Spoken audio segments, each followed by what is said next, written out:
Queridos hermanos, nos encontramos en el quinto domingo de Cuaresma y les quiero compartir la reflexión del Evangelio de este día, tomado del Evangelio de San Juan, capítulo 8, versículos del 1 al 11. Es el texto de la mujer adúltera, la mujer sorprendida en flagrante adulterio.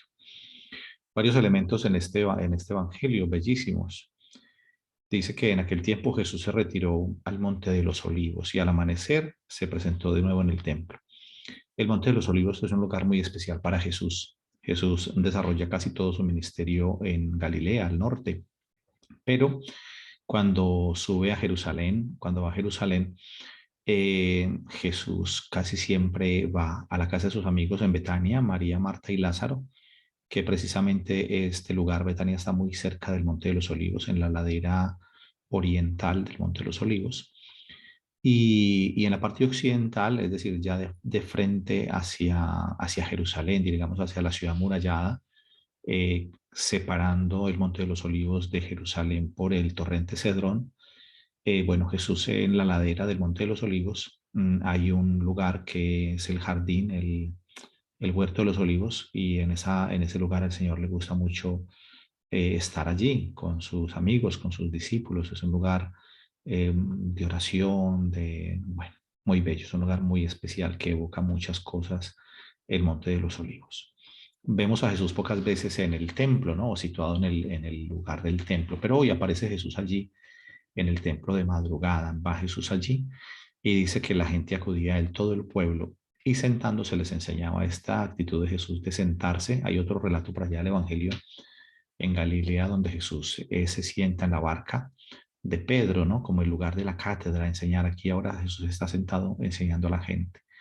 Esto nos evoca también cuando Jesús tenía 12 años y estaba allí en medio de los doctores de la ley enseñando, cuando la Virgen María y San José pues están angustiados buscándolo porque hacía 3 días se les había extraviado y lo encuentran allí en el templo. Bueno, pues hoy Jesús está allí en el templo y la gente viene, él está sentado, ¿no? En esa actitud en que no tiene prisa, en que está tranquilo y está enseñando a la gente, pero allí están también los escribas y los fariseos.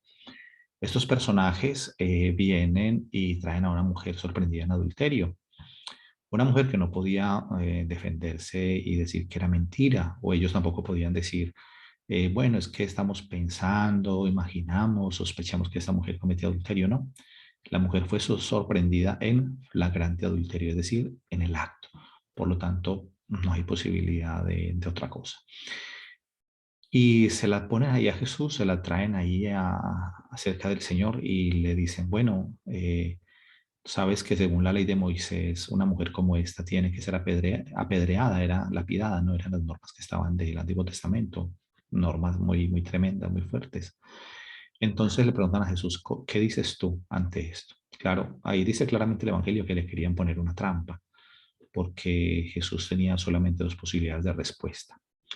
Una, que seguramente no la iba a dar porque sería una incoherencia con respecto a su misericordia, al amor que daba hacia la gente. Entonces, si Jesús decía, sí, tienen ustedes razón, hay que lapidarla, hagan según lo que dice la ley de Moisés, pues sería una contradicción. Jesús no iba a dar esa respuesta, obviamente.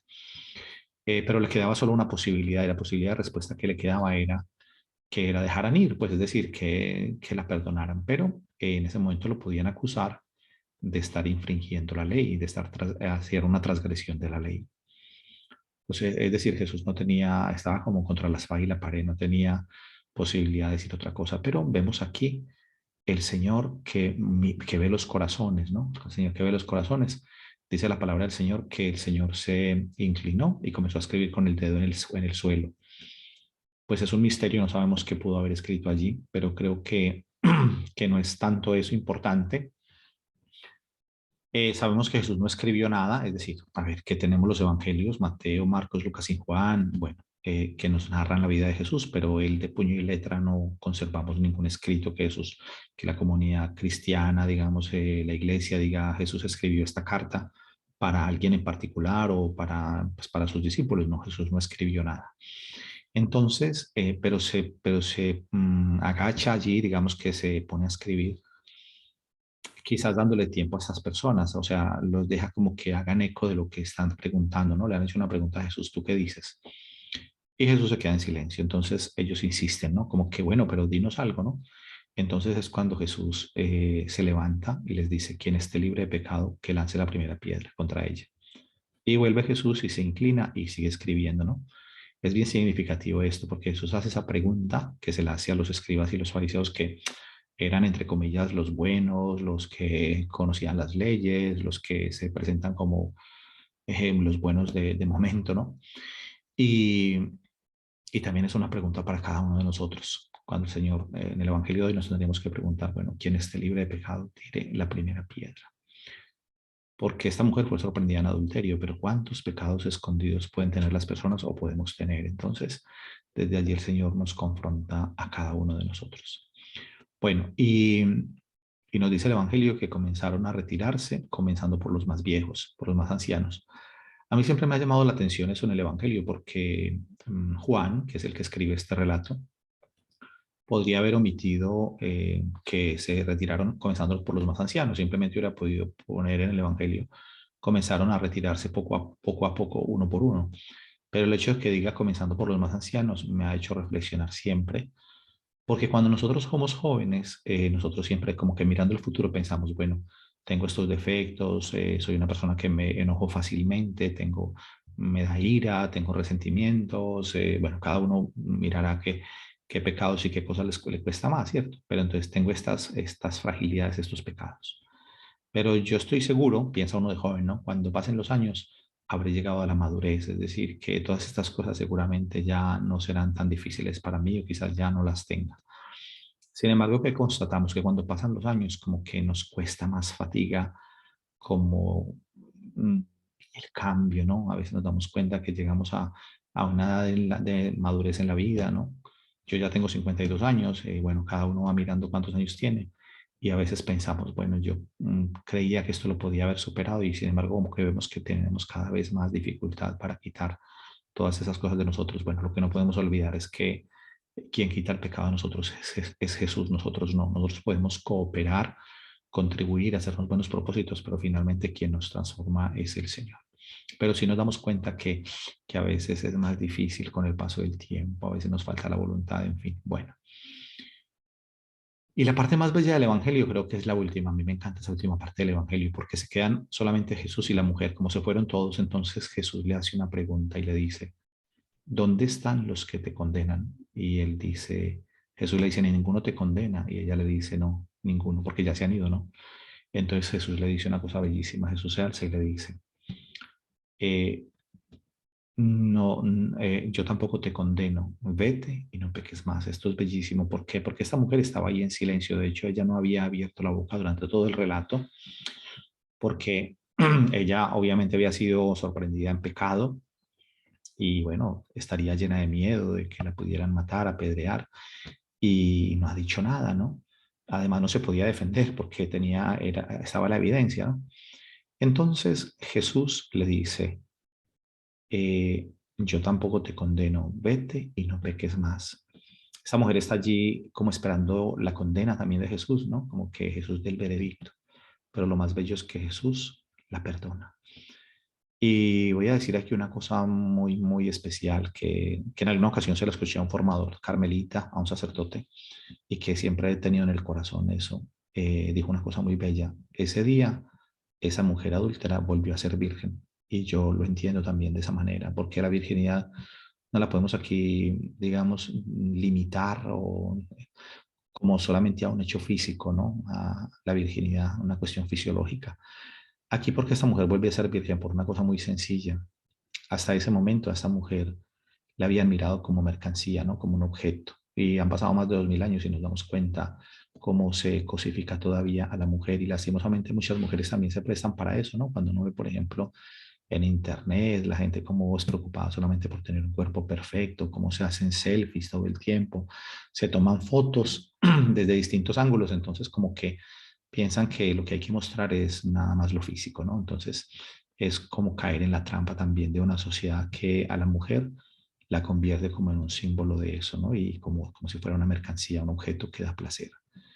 Y resulta que la mujer es más allá de eso, ¿no? El ser humano, tanto la mujer como el hombre. Entonces, esta mujer, ante las palabras de Jesús y seguramente ante la mirada de Jesús, es la primera vez que esta mujer descubre realmente su esencia, ¿no? Es decir, Jesús no ve a esta mujer como una mercancía, no la ve como una cosa. Jesús logra ver en ella y le permite que ella misma lo descubra, que ella ha sido creada a imagen y semejanza de Dios. Por lo tanto, que ella vale mucho más que eso. Quizás esta mujer, que no la podemos juzgar, porque esta mujer quizás había buscado, sí, de manera equivocada, pero había buscado el amor, había buscado el amor y estaba tratando de llenar un vacío en su corazón, en su vida, ¿no? Entonces, porque cuando una persona se siente amada propiamente, una amada de verdad, y cuando ama de verdad, pues esa persona no va buscando este tipo de cosas, ¿no? Entonces esta mujer, pues, vivió un momento muy doloroso, muy tremendo, vivía cometiendo pecados, pero lo más bello es que Jesús la mira con misericordia. Aquí tenemos que tener en cuenta una cosa importante. Jesús le dice, yo tampoco te condeno, pero no podemos cortar el Evangelio porque podemos caer en la tentación de meterle tijera a la palabra de Dios. Entonces, si Jesús hubiera quedado con la frase así simplemente, yo tampoco te condeno, podría dar pie a que pensáramos, bueno, pues entonces una persona puede estar en pecado, la persona puede, no necesita convertirse porque simplemente Dios te perdona. Pero Jesús le pone aquí una condición, más bien, o le hace una invitación, le dice, yo tampoco te condeno, vete y no peques más. Es decir, que hay una realidad allí concreta y que el adulterio es pecado. Jesús no está ahí como diciendo, no, no pasa nada. Es decir, ustedes pequen tranquilos que mi misericordia más grande que los pecados. Jesús no está diciendo que tenemos que podemos seguir pecando. No, Jesús le está diciendo, yo tampoco te condeno, pero al mismo tiempo le está diciendo, vete y no peques más. Y ya lo hemos escuchado en otros relatos en estos días, cuando le dice al paralítico, y no sigas pecando, no sea que te suceda algo peor, ¿no? Entonces, Jesús siempre está invitando a la conversión. Esos hombres que estaban allí, que la querían matar, era gente de doble moral, porque quizás muchos, es posible que alguno de ellos haya adulterado con ella misma o han adulterado con otras personas, pero claro, la diferencia para ellos es que ellos no los han visto, es decir, que tienen pecados escondidos. Entonces, claro, esta mujer la sorprendió en adulterio, entonces puede ser condenada, además es mujer. Vivimos también en una sociedad en la que puede ser más aceptable para muchos que sea el hombre el que pueda adulterar porque es hombre. Entonces hay mujeres que dicen, no, pues es que el hombre es de la calle y bueno, como que lo asumen, ¿no? Pero la mujer es impensable que pueda cometer adulterio porque sería una ofensa muy grande para el marido, ¿no? Como decir, porque quién ha tocado a mi mujer, porque ella ha ido con otro, ¿no? Entonces, en la sociedad en que vivimos es más difícil que un hombre pueda aceptar que la esposa haya cometido adulterio, pero la mujer lo ve como, en cierta forma, como una cosa que puede pasar. De todas maneras, hermanos, somos muy frágiles, somos seres humanos, pecadores, y el Señor nos ama siempre y está dispuesto a perdonarnos. Así que si alguna vez has caído en una situación de infidelidad, en una situación de adulterio, no está bien, no está bien que cometas adulterio. Pero si te ha pasado, pues póstrate delante del Señor, pídele perdón al Señor, de corazón, con arrepentimiento, con lágrimas y con toda seguridad que si tú tienes un corazón que se humilla ante el Señor y le pides perdón de corazón, el Señor te perdona. El Señor te perdona, el Señor te levanta, el Señor te restaura y para adelante, sigues tu vida para adelante. Por eso, pero también tenemos que ser muy cuidadosos porque muchas veces las cosas que hacemos o los pecados que cometemos pues tienen un efecto en las personas y podemos hacer tanto daño, podemos herir a tantas personas que nos quieren, podemos generarles tantas heridas en el corazón que a veces son difíciles de sanar. Pero bueno, vamos a pedirle al Señor que también, así como experimentamos su misericordia, su perdón, seamos capaces de perdonar, porque estos hombres del Evangelio fueron inmisericordes, ¿no? Querían matar a esta mujer a piedra, ¿no? Pero ellos que eran santos, ¿no? Ellos también tenían sus propios pecados y pecados quizás más grandes o los mismos o qué sé yo, y los tenían escondidos. Pero cuando Jesús les dice, quien esté libre de pecado tiene la primera piedra, se empiezan a retirar. Entonces que también nosotros tengamos misericordia delante del hermano, cuando el hermano peca, cuando el hermano cae, cuando el hermano ha cometido cosas, pues que si se arrepiente de corazón, nosotros también estemos dispuestos a dar el perdón del Señor, así como el Señor nos ha perdonado a nosotros tantas veces. Bueno, queridos hermanos, que tengan una feliz semana. Y bueno, antes de terminar, es que me viene a la mente una cosa que quería decir al principio de la homilía, pero que se me pasó. Y es una cosa bellísima en la segunda lectura que estamos hoy de San Pablo a los Filipenses, en el que San Pablo dice una cosa hermosa. Nosotros sabemos que San Pablo fue perseguidor de los cristianos, de los creyentes, que pertenecía al grupo de los fariseos, es decir, él se creía bueno, santo antes y por eso perseguía a la gente, a los cristianos, pero pensaba que él estaba haciendo la voluntad de Dios. Pero después de que tiene su proceso de conversión en el camino de Damasco, hay una cosa bellísima que él escribe hoy en la carta a los Filipenses y dice, todo lo estimo pérdida comparado con la excelencia del conocimiento de Cristo Jesús mi Señor. Por él lo perdí todo y todo lo estimo basura con tal de ganar a Cristo. Qué belleza esto, hermano. Hermanos, y en esto, y nos dice el Evangelio de Juan, en otro lugar, en esto consiste la vida eterna, que te conozcan a ti, único Dios verdadero, y a tu enviado Jesucristo. En esto consiste la vida eterna, conocer a Dios, al Padre y a su enviado Jesucristo. Entonces, hermanos, y ese conocimiento no es un conocimiento intelectual, no lo podemos tener porque leamos muchos libros sobre la vida de Jesús o incluso porque leamos la palabra de Dios porque queremos tener información. No, es un encuentro personal, íntimo con el Señor, no es una cuestión intelectual de ese conocimiento de Dios, sino que es una experiencia profunda de sentirnos amados, de sentir que el Señor está cercano a nosotros. Y eso es lo que experimenta San Pablo y por eso dice lo considero basura. Y eso es lo que todo lo demás lo considero basura. Y es lo que han sentido los santos, ¿no? Que han entregado su vida al Señor y todo lo demás ha perdido valor por encontrar esa perla preciosa, vender el campo para comprar ese terreno donde está la perla preciosa. Y entonces es lo que nos regala hoy la palabra del Señor. Bueno, queridos hermanos, que el Señor me los bendiga en el nombre del Padre, del Hijo y del Espíritu Santo. Amén.